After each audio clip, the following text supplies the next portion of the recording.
The proposed city of Buckhead may face trouble when the legislature meets next week. The city can't form unless lawmakers approve putting a measure on the ballot. And some Republican leaders say they aren't sold on this. 11 Live's Doug Richards has more from Buckhead. Ultimately, voters here in Buckhead would have to approve it if this community were to separate from the city of Atlanta and form its own city, but not unless the legislature approves it first.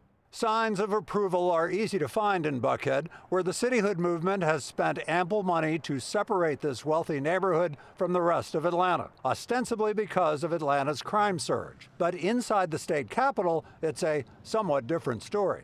If it's a cheap sales pitch that vote for the city and your crime problem goes away, all of us know that that's not true. Lieutenant Governor Jeff Duncan is outspokenly critical of Buckhead cityhood. Duncan presides over the state Senate and says he's convinced Atlanta's new mayor, Andre Dickens, will attack the crime problem citywide. Very upbeat about how hard he's going to work on fighting crime.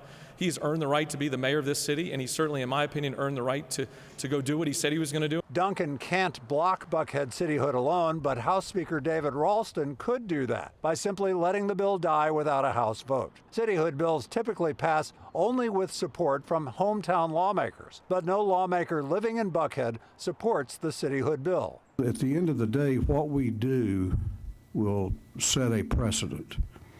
And it will be a precedent that we'll be called upon to follow whichever way it goes in a year or two or in 5 years or in 20 years down the road, and I want us to get it right. Andre Dickens has substantial rapport with Republican leaders in the legislature. He was at the Capitol last week. I saw him in David Ralston's office a few days before he won the runoff. His message is that he deserves, as new mayor, the chance to take a shot at Atlanta's problems before lawmakers try to fix them for him.